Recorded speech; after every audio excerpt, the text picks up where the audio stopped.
Hello, Hai, apa kabar semua? What's up? Hey. Welcome di Brighter Day Podcast because we believe in Brighter days for your life and leadership. Ini episode keempat. Dan kita ada seorang special guest. Tamunya sangat spesial, yaitu Pastor Jose ya, bukan Yose. Jose Carroll. Really? Yose atau Jose? Mikir masih kayak Jose. Tapi dia oke kok. Dia oke, mau Yose mau Jose. That's right. Jose Carroll sebagai senior senior associate pastor. Karena gue pernah salah kan. Gue pernah kebalik. Ya, dan orang yang luar biasa yang sudah 20 tahun kurang lebih membangun JPCC bersama-sama sama Pastor Jeffrey Rama juga. Ya, dan ini cukup spesial karena Pastor Jose ini megang peran yang cukup besar dalam gua mengambil keputusan untuk full time di JPCC. Gue pernah tulis di Instagram, kalau ada yang follow, kalau enggak ya nggak apa-apa. Tapi dia cukup punya peran yang cukup besar untuk akhirnya bantu gue memutuskan bahwa I want to do this for life gitu. Jadi sangat spesial untuk ada di sini untuk ngobrol sama kita tentang sedikit sejarah JPCC, sedikit banget. Dan apalagi Rem kira-kira yang dibahas? Soal peran dia yang memimpin di second chair atau second row. Ya. Karena itu nggak gampang loh. Sangat tidak gampang. Bener. Banyak orang pengen ya gue leader, gue yang mimpin. Ini enggak gitu. Dia mau selama 20 tahun ini dan bahkan perannya menurut gue sangat penting banget untuk JPCC bisa ada di saat ini ya. Ya, gue mau pinjam quote dari Pastor Sidney Mohede. Dia selalu bilang semua orang mau jadi Batman, tapi nggak semua orang mau jadi Robin gitu kan. Dan seringkali kita ngelihat Koyose, ini yang kita sebut Koyose, Pastor Yose, dia nyaman banget untuk mimpin dari situ gitu ya. Bahkan dampaknya nggak lebih kecil dibandingkan Pastor Jeffrey atau orang di sekeliling dia. So he's amazing. So hal-hal yang lain adalah banyak mungkin apa yang sudah dia konsisten bangun selama ini, baik dari khotbah-khotbahnya ya, apa yang dia share ke kita juga semua gitu. Itu banyak dibahas di sini juga. Ya, keren. So tanpa panjang lebar, ini interview kita bersama dengan Pastor Jose atau Jose Carroll. Jose Carroll, here we go. Okay, welcome Pastor Jose to the podcast. Dan tentu sebenarnya Pastor Jose ini lebih kita kenal dengan panggilan Koyose sebenarnya. Jadi kita santai aja throughout the whole podcast. Apa kabar Koyose? Kabar baik. Okay, thank you udah luangin waktu untuk be a part of this podcast. This is a new thing dan so far feedbacknya lumayan oke banget. Jadi we're excited to have you here. Kita akan ngobrol-ngobrol and hopefully you will talk more than we do. Ya Rem ya. Pasti. We'll see. Yeah, we'll see. So anyway, just quick thing aja kalau saya sekarang I don't know. The church is running gitu, dan kita akan bahas lebih baik tentang the church and everything. Cuma what keeps you occupied sih these days? I don't know, maybe apakah hobi atau with friends? What keeps you occupied di luar kerjaan gereja tentunya? Kalau di luar kerjaan ya saya selalu punya alokasi waktu tertentu setiap minggu, setiap hari bahkan certain portion untuk olahraga, keep the balance. Jadi saya punya porsi yang tertentu dalam setiap minggu sih, mungkin nggak bisa dalam setiap hari, tapi rekonsiliasinya 1 minggu, jadi nggak per bulan juga. Kalau per bulan mungkin kadang-kadang bisa 25 hari nggak olahraga, baru 5 hari dikebut juga nggak sehat. Jadi kalau saya sih per minggu gitu, jadi ada porsi yang cukup banyak untuk saya. Oke, nah mungkin banyak our listeners itu nggak tahu sebenarnya what are your hobbies sih sebenarnya? Saya orang yang outdoor. Saya sebenarnya nggak suka indoor, atau bukan nggak suka sih. Kalau dikasih pilih antara outdoor sama indoor, saya prefer ada di outdoor. I love the sun. I love anything outdoor. Mau itu gunung, mau itu laut, mau itu hutan. Wow. Mau itu anywhere. Jadi I'm an outdoor person, dan saya orang yang sangat kinesthetic. I love to move. Right. Jadi saya justru mikirnya itu sambil gerak, nggak sambil duduk. So part of my hobby. Okay, very cool. Well, biasanya kalau all those activities outdoor gitu suka sendirian atau you bring your whole family atau gimana? Unfortunately nggak bisa the whole family. Di keluarga saya kami berempat, 2 outdoor 2 indoor. Jadi Hana sangat allergic, bukan sangat allergic sih, kulitnya sensitif terhadap matahari, jadi dia nggak bisa pakai sunblock. Sementara Joanne itu similar to me, sangat penuh dengan gerakan, juga outdoor. Dan Nathan mungkin closer to Hana when it comes to that. Jadi Hana dan Nathan lebih more of an indoor person. Saya sama Joanne an outdoor person. Wow, okay, very very interesting to know. Well, happy to have you on the podcast. Dan ini bukan the only time. I think ke depan kita akan bahas banyak topik lain juga. Sure. But for today, ada beberapa hal yang kita pengen bahas sama Ko Yose, and it's gonna be varying things antara 2 atau 3 hal yang kita mau bahas. Gimana Rem? You might wanna start. Oke, boleh tahu nggak apa yang membuat Ko Yose waktu awal-awal GBCC ada ya, membuat Ko Yose memutuskan untuk bersama-sama Coach Jeff untuk bangun bersama-sama GBCC. Boleh tahu nggak? Boleh balik lagi ke masa itu apa yang? Ya, karena a lot of new leaders are listening to this, jadi mungkin mereka nggak pernah dengar. Gitu. Of course awalnya based on kebutuhan, karena waktu itu di Jakarta sudah ada kebutuhan, karena I think that up to that time waktu ide awal perintisan jadi gereja itu adalah ada kegerakan yang terjadi di tengah-tengah anak-anak muda yang sebenarnya semua adalah teman. Tahun berapa ini? Tahun awal permulaan daripada pertemuan anak-anak muda ini di 96-an. Jadi 96, dari 96 sampai 99 itu ada kegerakan di antara anak-anak muda yang tidak berbasis gereja, basically di luar tembok gereja, bermula dari kebutuhan dan kerinduan mereka untuk mencari Tuhan. Dan sepanjang masa itu saya masih di Eropa dan saya berbisnis, dan Jeffrey adalah partner bisnis, dan itu sebabnya saya bolak-balik ke Indonesia karena urusan bisnis sebenarnya. Sambil melihat pergerakan anak-anak muda yang kemudian juga jadi teman saya, teman-teman yang berkumpul jadi teman-teman saya, yang awalnya mulai dari satu kantor karena berkantor bareng, dan kerinduan kehausan mereka mencari Tuhan dan menemukan jalan keluar dalam firman yang menyebabkan mereka mulai bertumbuh. Dan domba-domba yang boleh bilang tidak dikembalakan ini atau dikembalakan secara tidak langsung ini mulai kebutuhannya bertumbuh pada saat mereka mulai punya kebutuhan untuk menikah, memerlukan dokumentasi surat baptisan dan lain sebagainya, legalitas yang lebih jelas, dan mulailah kebutuhan itu mulai muncul. Dan sebagian mereka berhasil. Kegerakan ini sebenarnya tentunya lebih daripada 40 orang yang menjadi jemaat mula-mula GBCC, karena kegerakan ini bertumbuh menjadi ratusan sebenarnya. Tapi sebagian besar berhasil menemukan tempat di gereja-gereja lokal yang ada. Dan hanya segelintir yang boleh dibilang agak unik, yang belum berhasil menemukan tempat di gereja lokal, inilah yang menjadi awal daripada jemaat mula-mula yang ada di GBCC. So it started sebagai sebuah movement dulu. And then after that baru decide lah ya untuk terutama untuk orang-orang yang nggak punya gereja lokal, you decide to build this. Alright, okay. Nah setelah dari 40 tuh pasti bertambah ya ke WC ya? Ya, mereka adalah orang-orang awal yang ada di perintisan awal daripada gereja GBCC. Nah kalau boleh tahu nih, Ko Yose sendiri kan waktu sama-sama membangun. Nah, posisi Ko Yose sendiri kan bukan sebagai lead pastor, bahkan sampai sekarang pun bukan sebagai lead pastor. Nah, ini yang menjadi menarik buat kita, bagaimana Ko Yose istilahnya punya cara atau punya untuk bisa ada di posisi itu gitu, karena itu kan nggak mudah ya. Mungkin banyak hal yang pengen dilakukan sendiri gitu. Tapi apa yang membuat Ko Yose selama kurang lebih 20 tahun terakhir ini bisa menjalankan peran itu dengan sangat baik gitu loh. Saya rasa saya mengerti sih ada banyak orang menanyakan hal ini, karena lumrah sekali, karena di dunia maupun di Indonesia saya rasa banyak orang tentunya memilih untuk menjadi orang nomor satu karena punya keleluasan mengambil keputusan, menentukan arah dan lain sebagainya.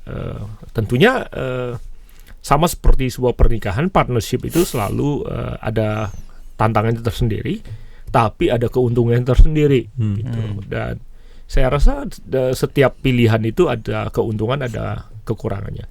Mereka yang memilih untuk jalan sendiri tentunya melihat dari sisi keleluasaan sebagai individu yang bisa mengambil keputusan dan menjalankan semuanya sendiri. Tapi kemungkinan besar mereka tidak melihat apa dampaknya kalau ada kebersamaan. Kalau saya, setiap keputusan yang saya buat itu selalu berdasarkan tujuan, keuntungan dan tujuan gitu. Dan buat saya ada banyak hal yang tidak bisa dijalankan sendiri. Pernikahan yang bisa berbuah itu nggak bisa dijalankan sendiri. Gitu. Mau sehebat-hebatnya seorang laki-laki, dia nggak bisa melahirkan. Gitu ya. Sehebat-hebatnya seorang wanita, sehebat-hebatnya seorang wanita, dia nggak bisa melahirkan tanpa benih daripada seorang laki-laki. Dan itu sebabnya kesatuan itu namakan sebuah pernikahan. Ada banyak orang mau membesarkan anak, itu benih artinya masa depan, tanpa mau membayar harga menjalani sebuah kesatuan yang disebut sebuah pernikahan. So jadi buat saya selalu kembali kepada tujuan. Dan ada banyak hal yang akan sangat diuntungkan kalau kita tidak berjalan sendiri. Nah itu sebabnya menurut saya itulah landasan daripada keputusan saya, dan yang saya sangat syukuri kita miliki di JPCC sampai detik ini. Jadi dan bukan hanya cuman saya dan Jeffrey yang menjadi awal daripada perintisan, kami berdua sih memang yang co-founding this church. Tapi kemudian it includes everybody else, termasuk all the pastors dan all the staff dan all the volunteers, dan semua kita punya peran tersendiri. Dan sinergi itulah yang mendatangkan impact. Dan saya selalu yakin tentang hal itu dan tidak ragu sama sekali. I mean if I can say bahwa udah 20 tahun JPCC berjalan selama ini, dan justru melihat Ko Yose mimpin dari second chair dengan your capacity, itulah yang justru menginspire banyak orang, other leaders di sekeliling kita yang nyaman untuk leading from any chair gitu, dengan kapasitas apapun gitu kan. I mean hanya karena kita di second chair or third or fourth or fifth itu bukan berarti bahwa less capable, tapi semua justru jadi sinergi gitu. So that's amazing. Tapi buat Ko Yose sendiri, what do you think adalah tantangan terbesar, maybe mungkin nggak necessarily untuk Ko Yose, tapi untuk anybody yang leading dari second, third, fourth chair gitu, yang sering kelihatan apa kira-kira? I just wanna chat aja, kira-kira ada nggak yang common gitu? Maksudnya challenges ya? Challengesnya, kesulitannya yang di-observe. Saya rasa sama di dalam setiap partnership, termasuk saya kira ini akan sangat mudah dimengerti yang menikah atau yang punya partners di bisnis, yang mana kita tidak mengambil keputusan sendiri based on cara berpikir kita sendiri, dan kita putuskan konsensus keputusan itu dalam diri kita sendiri. Artinya dibutuhkan komunikasi, dibutuhkan kerjasama, dibutuhkan pembagian peran yang jelas. Dalam setiap partnership, menurut saya seringkali konflik itu terjadi karena tidak ada kejelasan dari segi peran, role kita. Walaupun jelas ya dalam pernikahan kayaknya yang siapa bapak, yang siapa ibu kan kelihatannya jelas. Tapi di luar itu, kalau bapak kan yang memberikan benih, seorang ibu yang akan kemudian menyimpan benih itu dan kemudian melahirkan atau memberikan hasil daripada benih itu. Tapi di luar itu kan ada banyak peran yang sebenarnya tidak absolut, yang bisa diemban oleh dua pihak. Ya, saya ambil contoh pernikahan kan lebih mudah dipahami. Saya pikir dalam setiap organisasi juga seperti itu. Memang ada peran yang jelas. Apakah itu di organisasi perusahaan seperti CEO, CFO, itu sepertinya seolah-olah itu peran yang jelas. Tapi menurut saya ada banyak gray area yang sebenarnya justru menjadi konflik dan menjadi sumber confusion, kebingungan. Dan demikian juga dalam gereja gitu. Dan selama itu bisa diperjelas, selama itu bisa dipahami, dan selama itu bisa diadopsi dengan baik dan dieksekusi dengan baik, saya rasa misunderstanding akan kecil atau salah paham akan kecil, dan semakin saling pengertian itu ada, saya rasa saling percaya itu akan tinggi gitu. Biasanya kalau saling percayanya itu mulai terganggu, itu yang kemudian mengganggu laju daripada sebuah organisasi. Buat saya itu, menurut saya itu salah satu tantangan yang paling besar. Apa yang kau bisa lakukan kalau disagree sama Ko Jeff? kembali lagi kepada posisi, kalau memang itu adalah bagian daripada sesuatu yang harus dia putuskan sebagai seorang pemimpin, saya disagree, dan saya akan berikan pendapat, pemikiran kenapa saya disagree, tapi kemudian akan ambil dan menerima keputusan itu kalau memang itu ada di plate atau di dalam perannya dia. Dan demikian juga sebaliknya, kalau memang ada hal-hal yang memang ada di dalam atau area saya untuk mengambil keputusan, tentu saya harus mendengarkan pendapat, dan di posisi saya sebagai second chair, saya juga harus mengakui dan harus menerima fakta bahwa keputusan saya harus bisa di overrule oleh leader, pemimpin dalam hal ini seorang gembala sidang daripada gereja, dan saya tidak boleh merasa tersinggung karena itu terjadi, dan itulah bagian daripada partnership yang ada. Wow. Nah, untuk Ko Yose sendiri untuk membangun trust, kan trust penting tadi ya, Ko Yose bilang. Gimana caranya membangun trust gitu, terutama dengan orang yang memimpin kita gitu, atau mungkin juga dari sudut pandang sebaliknya, orang-orang yang kita pimpin. Nah, selama ini bagaimana caranya itu? Framework membangun trust itu alkitabiah dan itu berlaku universal, bahkan basic framework untuk membangun kepercayaan itu adalah tanggung jawab. Dalam Alkitab itu kata tanggung jawab, kata percaya itu memakai akar kata yang sama, pistos. Barang siapa setia, barang siapa tanggung jawab, dia dapat dipercaya untuk dipercayakan hal-hal yang lebih besar. Jadi akar kata daripada dipercaya, dipromosi adalah akar kata yang sama, setia dan bertanggung jawab. Jadi buat saya framework untuk bisa dipercaya atau framework untuk kita bisa mempercayai orang itu adalah tanggung jawab, konsistensi, kesetiaan. Jadi kalau kita mau tuai buah yang namanya dipercaya, dipromosi, dipercayakan sesuatu yang lebih besar, ya tanggung jawab. Nah, tanggung jawab dan kesetiaan itu tidak berarti kesempurnaan. Orang yang bertanggung jawab adalah orang yang juga akan bikin salah, pernah bikin salah dan akan terus bikin salah.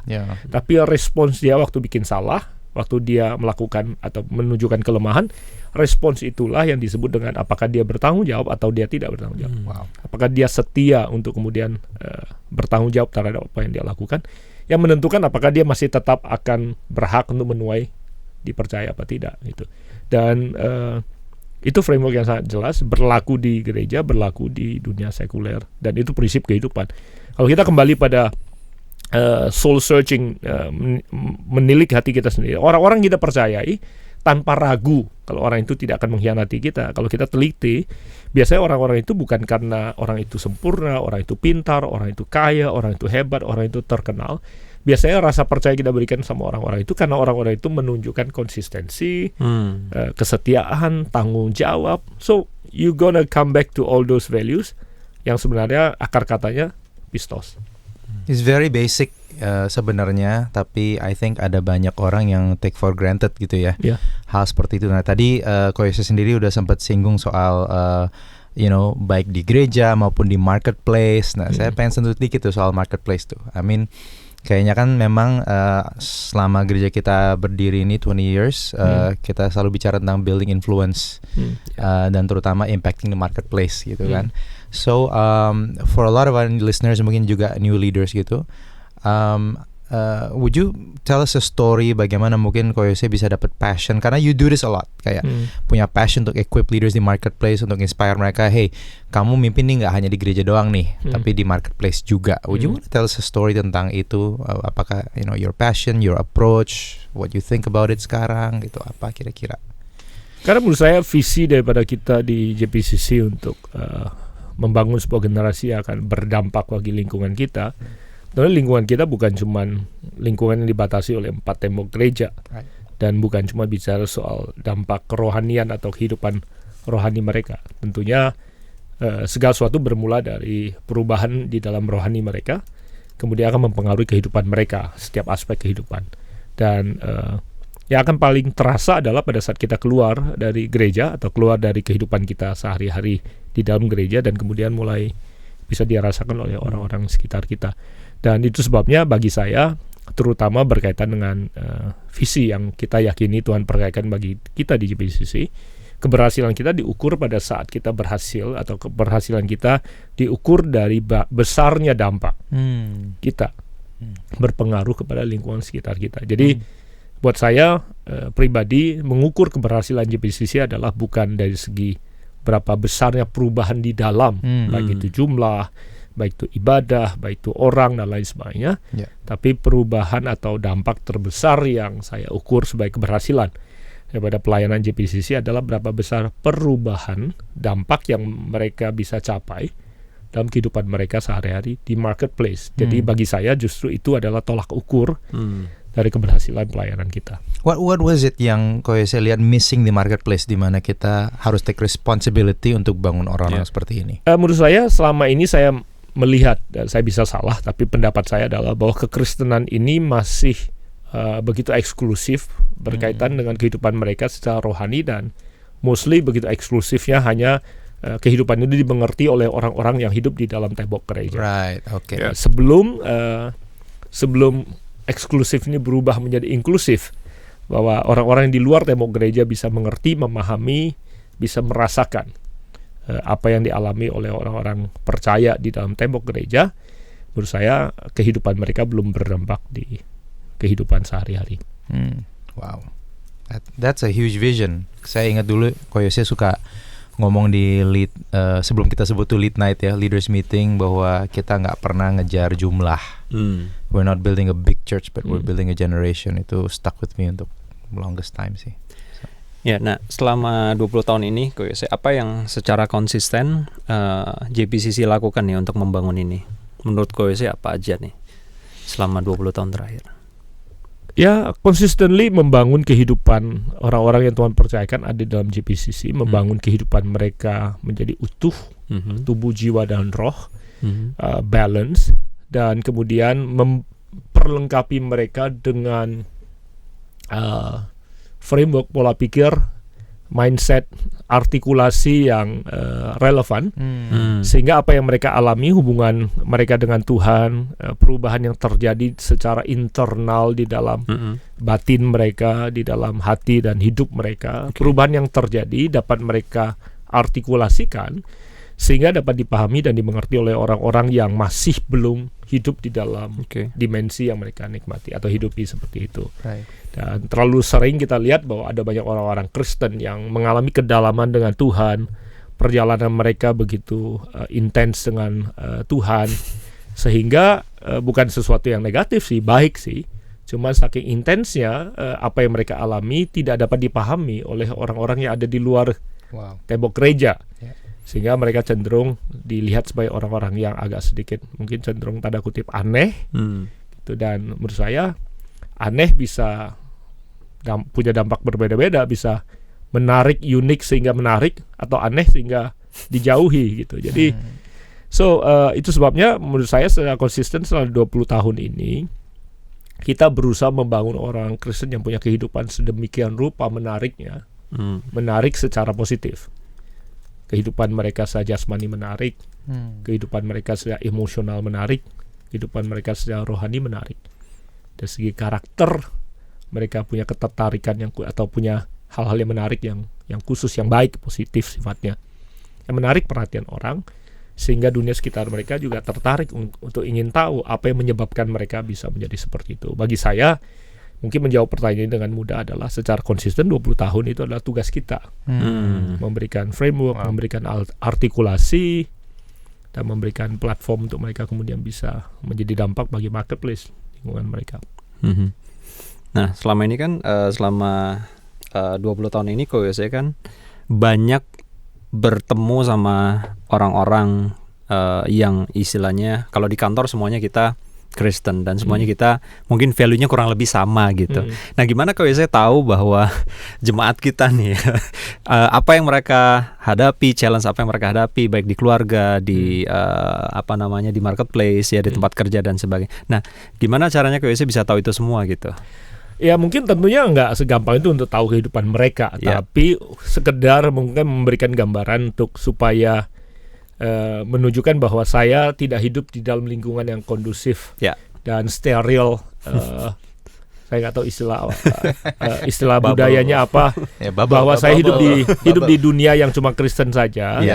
Saya punya beberapa aktivitas di luar kantor yang mana orang-orang di sekitar saya atau aktivitas itu melibatkan orang-orang yang tidak Kristen sama sekali. Bowling gitu ya. Saya nggak sama sekali udah nggak main bowling. Tapi saya itu boleh diceritain. Misalnya saya punya salah satu hobi yaitu main golf.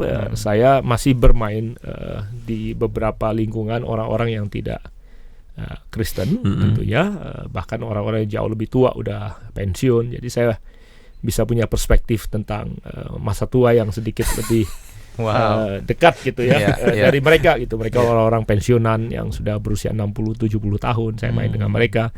Dan sebagian besar mereka bukan Kristen. Bahkan mungkin saya satu-satunya pendeta di lingkungan itu. Ada satu aktivitas olahraga lagi yang lebih rutin. Kalau golf saya sebulan nggak main sekali. Olahraga lain yang saya tekuni mungkin seminggu bisa 3-4 kali. Dan boleh dibilang menurut saya mayoritas mereka yang menekuni olahraga ini juga bukan Kristen sama sekali, dan sebagian besar mereka tidak tahu saya ini pendeta sama sekali. Jadi banyak yang setelah bertahun-tahun kenal gitu, mereka baru kemudian dengar dari satu dan lain orang, mereka baru kemudian kembali pada saya berkata, oh ternyata kamu pendeta ya. Seperti itu. Jadi menurut saya itu memberikan saya perspektif. Karena saya ada di situ bukan sebagai orang Kristen, tapi sebagai individu, dan teman-teman yang saya kenal di situ sama sekali nggak Kristen. Saya nggak tahu apakah itu menjawab pertanyaan. Nah, I mean that's a good menarik banget buat saya, karena kalau misalkan ada yang mendengar dan latar belakangnya kayak a different aliran kekristenan gitu ya, mungkin akan ngerasa bahwa kok selama ini kamu di lingkungan seperti itu nggak ada yang tahu kamu Kristen gitu. Bukankah pendeta harusnya menjadi terang dan langsung nginjilin mereka gitu. What do you say, respon kalau saya terhadap itu gimana? Ya, saya kira komen yang baik, objektif dan fair. Saya tentunya tidak keberatan kalau mereka tahu saya Kristen gitu. Tapi in the first place saya tidak perkenalkan diri saya sebagai pendeta. Tapi akan jauh lebih baik kalau seandainya mereka dari waktu ke waktu kemudian setelah sekian lama berkenalan, mereka tidak menolak saya karena saya adalah orang yang mungkin bisa diterima dengan baik, dianggap punya kepribadian yang menarik, tidak menyebalkan, jujur, dan kalau ada nilai-nilai yang bagus yang kemudian membuat mereka membuka diri untuk saya menjadi seorang teman yang baik. Dan tentunya kalau kesempatan itu ada, dan kalau kemudian mereka suatu hari bertanya saya kerjanya apa, saya tentunya akan menyatakan dan memberitahukan pada mereka saya kerjanya apa, saya siapa. Dan kalau mereka kemudian buka diri untuk pertanyaan-pertanyaan yang lebih lanjut, tentunya dengan senang hati saya akan jawab, yang mana memang sudah terjadi berulang kali gitu. Setelah sekian lama berkenalan, ada banyak teman-teman yang kemudian membuka diri, kemudian bertanya tentang kehidupan, bertanya tentang jalan keluar dan lain sebagainya. Pada saat itu hati mereka sudah terbuka karena selama ini sudah ditaburi dengan hubungan yang baik sih. Daripada kemudian mereka menutup diri. Saya rasa itu mungkin jauh lebih buruk akhirnya. Ya, ada beberapa orang yang saya dengar komentar bahwa approach kita tuh sangat soft selling banget gitu. Ada yang pernah ngomong begitu. Soft selling. But I think it works karena kita lihat dari influence yang terjadi selama 20 tahun terakhir. Mungkin istilah saya bukan soft selling sih. Passively aggressive. Passive aggressive, oke. Karena agresif itu nggak harus selalu agresif sih. That's right. So Koyose, selain responsibility tadi ya, kita bahas soal tanggung jawab untuk punya influence dan lain-lain. Apakah ada nilai-nilai lain lagi yang clearly perlu dimiliki seseorang kalau mereka memang mau efektif ada di marketplace, yang selama ini kita coba tanamkan di mereka juga gitu. Things yang intentionally Koyose sampaikan melalui khotbah, melalui konten yang Koyose buat selama ini.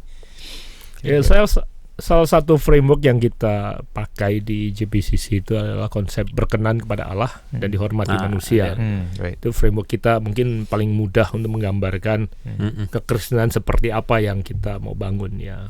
Berkenan kepada Allah, dihormati sama manusia. Saya kira rasa hormat itu nggak akan datang tanpa penerimaan, tanpa kesenangan orang terhadap kita. Maksudnya kita nggak mungkin dihormati kalau kita bukan pribadi yang disukai, diterima, dihargai, disenangi gitu. Dan saya tidak bicara bahwa kita berusaha untuk menyenangkan semua orang, jadi orang yang berusaha untuk istilahnya membuat semua orang senang sama kita, bukan sih. Tapi bicara soal kehidupan yang punya nilai, kehidupan yang berprinsip, kehidupan yang memegang nilai-nilai yang jelas gitu. Wow. Dan biasanya kalau kita pegang nilai yang jelas, malah konsekuensinya tidak semua orang selalu suka sama kita bahkan. Yeah. Tapi kalau kita punya nilai yang konsisten dan jelas, jadi bukan cuma jelas tapi konsisten. Yeah. Kalau jelas nggak konsisten juga repot. Berarti kita berubah-ubah dan orang nggak bisa pegang kita. Tapi kalau kita punya nilai yang jelas dan konsisten dan kita senantiasa seperti itu, saya percaya mereka akan menghormati kita.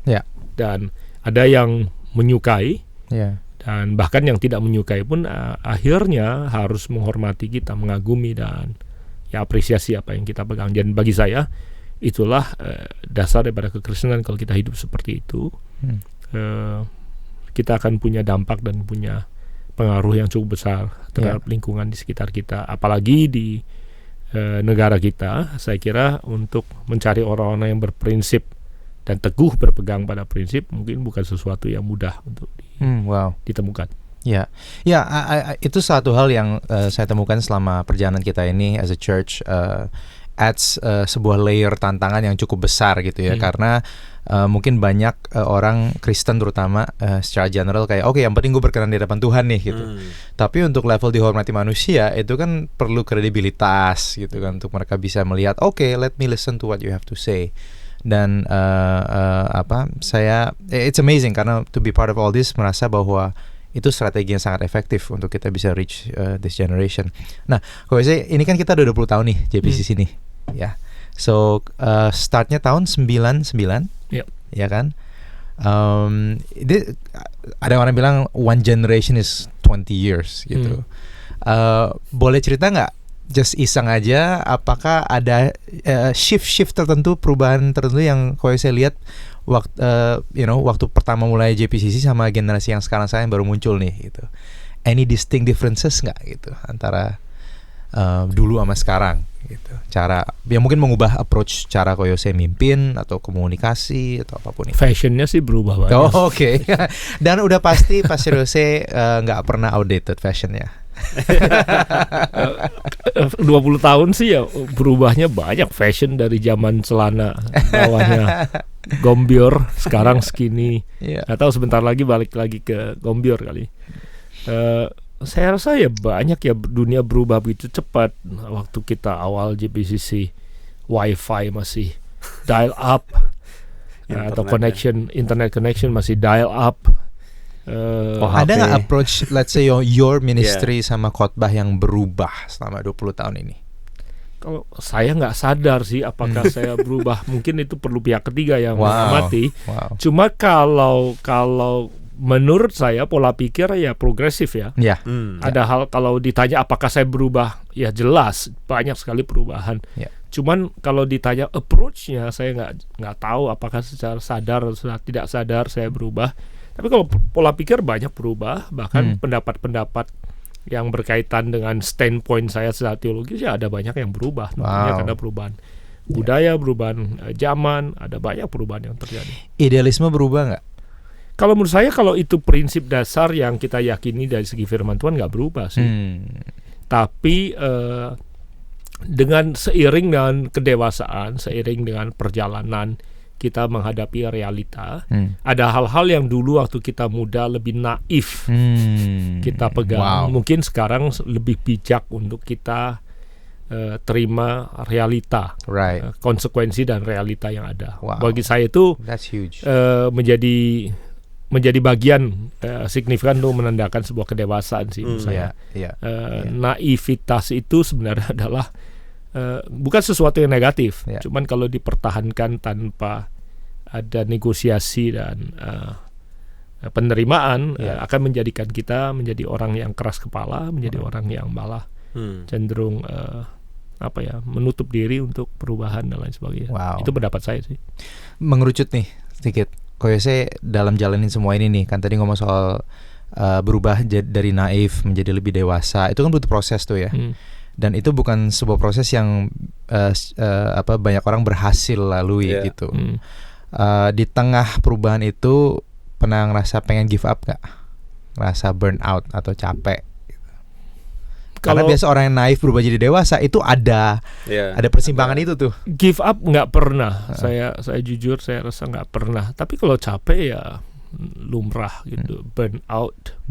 Saya rasa lumrah sih. Ada masa-masa di mana capek, lelah, letih.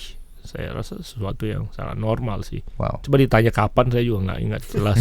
Pasti ada. Wow, yeah. Tapi kalau mau give up sih nggak. Sama sekali saya That's great. nggak pernah sampai ke titik di mana mau give up itu nggak sama sekali nggak pernah, bahkan jauh daripada itu.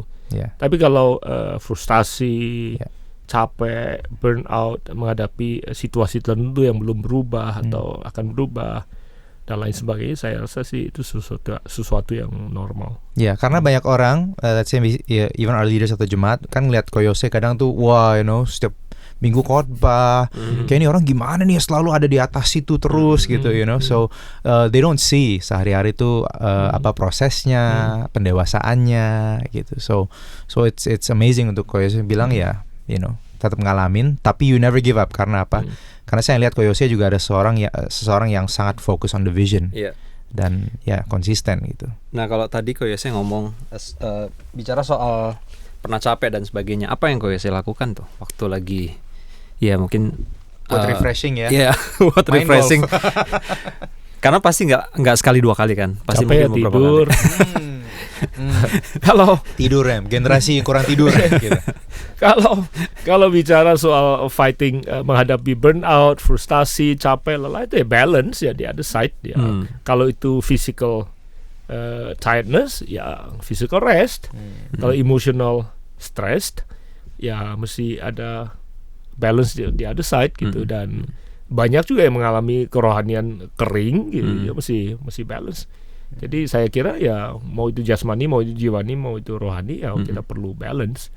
Nah, buat saya sih seperti itu. Jadi bahkan ada hal-hal yang sifatnya emosional itu bisa dihadapi, bisa ditangani secara physical gitu. Berapa sering saya kadang-kadang juga secara mental capek, ya olahraga, keringat katanya bisa mengeluarkan banyak racun di tubuh kita.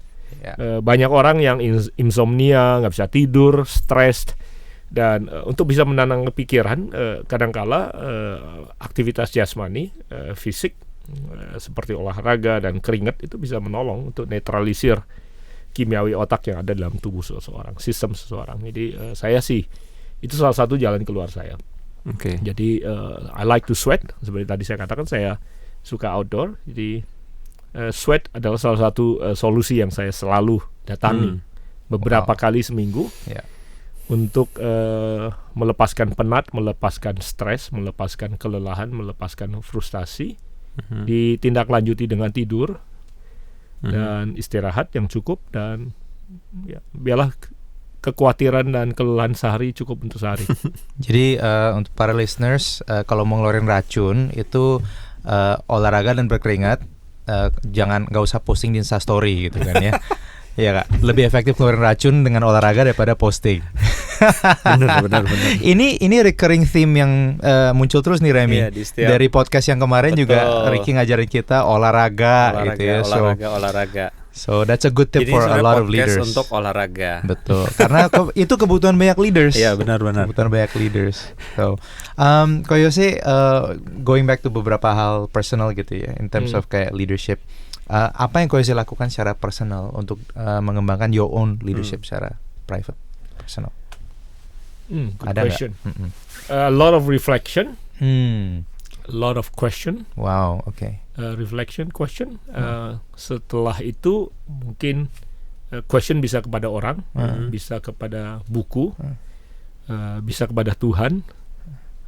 Saya banyak tanya sama orang juga, orang-orang yang saya rasa memimpin dan pernah melewati kondisi yang sama. Atau kadang-kala kalau kita tahu bagaimana bertanya, kita bisa lebih mudah menemukan jawaban. Kalau kita tahu apa yang kita mau tanya, lebih gampang untuk bisa kemudian mencari jawaban. Jawabannya sekali lagi bisa melalui pribadi, bisa melalui media buku, maupun media-media yang lain. Jadi buat saya sih refleksi sama asking question sih menurut saya sih. Yeah, that's amazing karena I think in this podcast Koyose pertama nih yang ngomong soal reflection. I think itu sebuah disiplin yang nggak banyak orang miliki gitu ya. Ada teknik nggak cara-cara Koyose do reflection thinking gitu? Seperti itu. Saya kan kinestetik, jadi selama saya most of the exercise yang saya lakukan itu is my reflection time. Wow. Jadi boleh dibilang itu reflection time saya paling banyak itu pada waktu saya berolahraga. Jadi bukan bertapa dan diam gitu ya, tapi atau refleksi. Iya, there you go. Kalau di refleksi yang itu biasanya tidur, malah kita nggak berpikir, nggak melakukan. Tapi saya ingat Koyose pernah bilang sering journal juga. Itu is that part of it? Masih saya mulai. Okay. Saya baru tahun-tahun terakhir dan 2019 ini I discipline myself untuk berusaha tiap hari journal. Oh, why is that? Bisa cerita? Karena terlalu banyak hal yang ada di pikiran saya, di refleksi hidup saya yang tidak terdokumentasi menurut saya. Dan setelah saya mulai dokumentasi, ternyata ada begitu banyak hal yang berharga yang sepertinya sepele bagi saya, yang sebenarnya bermanfaat bagi orang lain dan sebenarnya punya nilai yang lebih bagi orang lain. Jadi saya belajar untuk jurnal dan menuliskan itu.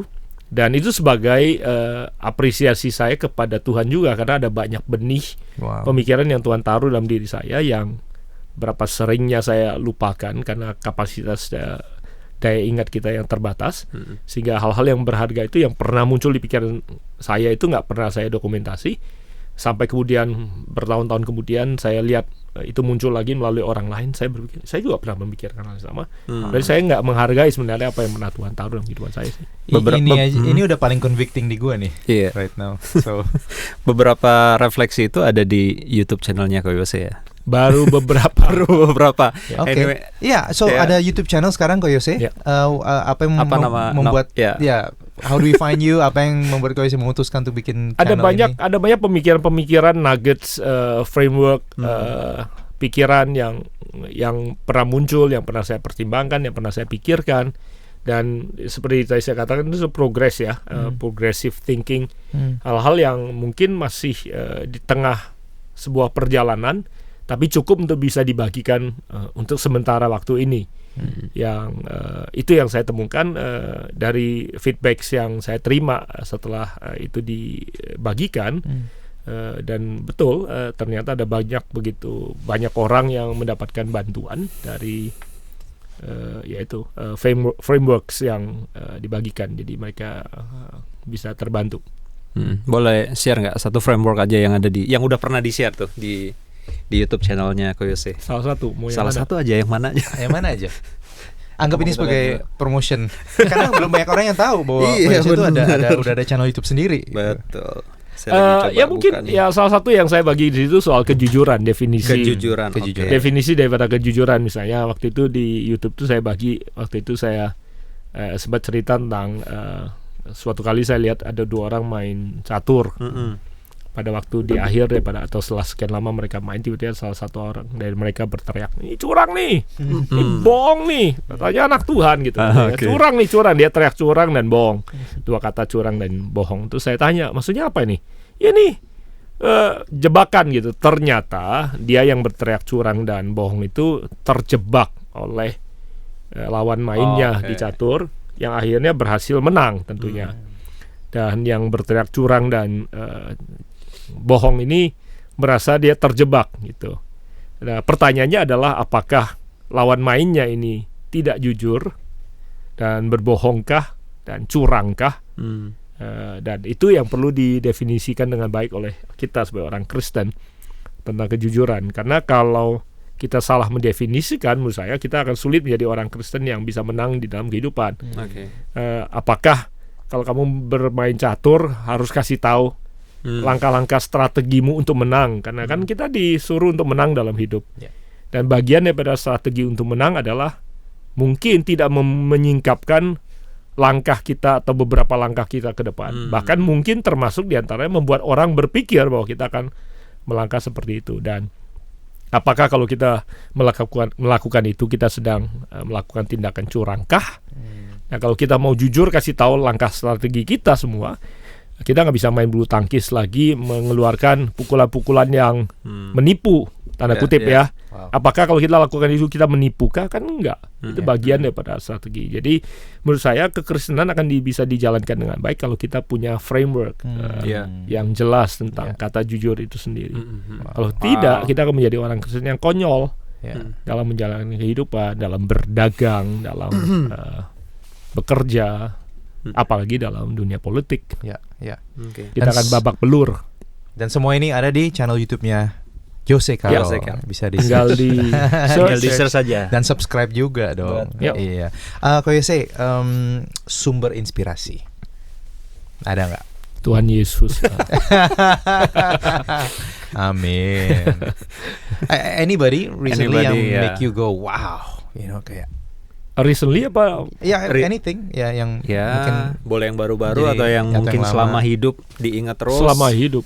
Ya, maksudnya teaching dari seseorang yang selama ini kalau dari segi teaching, saya mesti jujur, Jeffrey Rahmat was one of the person I look up to.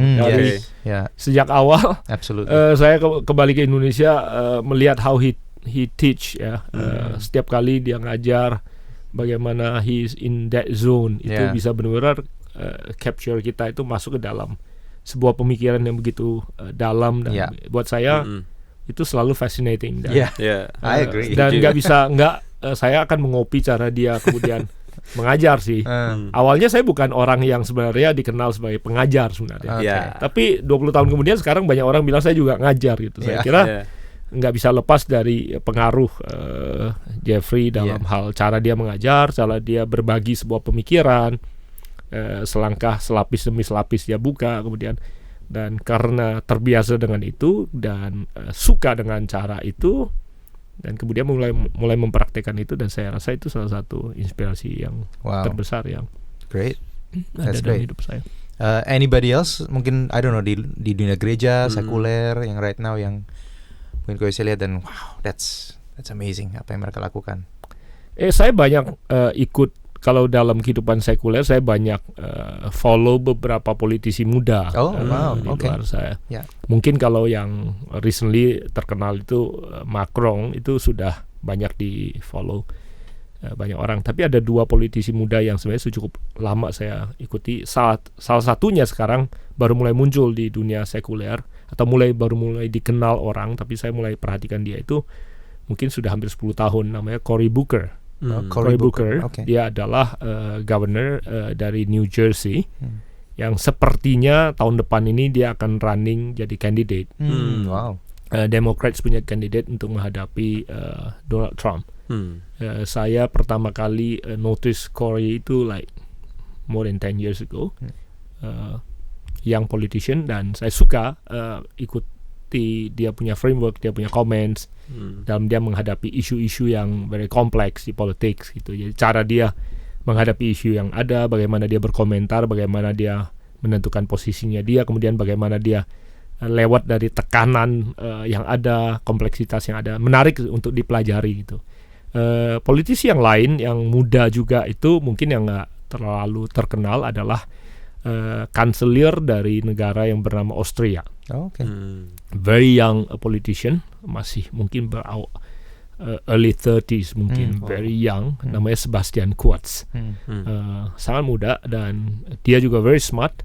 Dan dalam kompleksitas negara tua, karena Austria adalah negara yang sangat tua, dia berhasil menjembatani negara yang begitu kerajaan sih. Australia itu kerajaan yang sangat tua, punya konstitusi yang begitu kaku, tapi bisa dijembatani dengan solusi dan approach pendekatan yang begitu modern. Jadi buat saya itu fascinating. Jadi mungkin dengan cepat dua figur itu yang mungkin. Great. I mean it's new source buat kita and we'll look it up.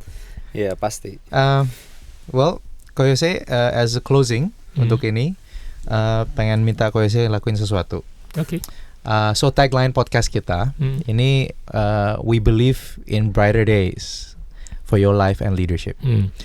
Boleh nggak Ko Yose ngulangin kalimat itu dalam bahasa Jerman? Kalimat apa? We believe in brighter days for your life and leadership. We believe in brighter days for your life and leadership. Karena nggak banyak orang tahu mungkin bahwa Ko Yose ini supervasi dalam bahasa Jerman. Ya. So who knows? Kedepannya kita ada German audiences dan listeners. Coba Ko Yose bisa nggak bicara ulangi dalam bahasa Jerman? Wir glauben an leuchtenden Tagen für dein Leben und Leiterschaft. Keren. Option kedua. Wir glauben an hellen Tagen für dein Leben und Leiterschaft. Asik. Und Leitenschaft. Aku udah nggak bisa yang terakhir. Leiterschaft. Wow, awesome. Well, thank you banget Ko Yose. Thanks for your time. You're welcome. Again, thanks untuk kita bisa kenal up close and personal lebih lagi. Dan hopefully in future episodes kita bisa ngobrol lagi. Sure. Yeah, great. Pleasure. Thank you. Gua sangat-sangat convicted tadi mendengar Pastor Yose pun atau Ko Yose menekankan pentingnya untuk berolahraga, Rem. Kayaknya udah berapa episode semuanya kita bahas tentang itu sih. Yes, I understand. Kayaknya sekarang gua benar-benar harus mulai untuk melakukan itu. Dan juga sebenarnya yang take away yang paling praktis buat gue juga ada satu bagian tuh yang dia bilang di mana dia menulis reflection journaling gitu ya. Itu kayak sebuah disiplin yang kita kehilangan these days. Betul. Dan kita harus slow down untuk benar-benar proses apa yang kita pikirkan gitu ya. So, betul. Yeah.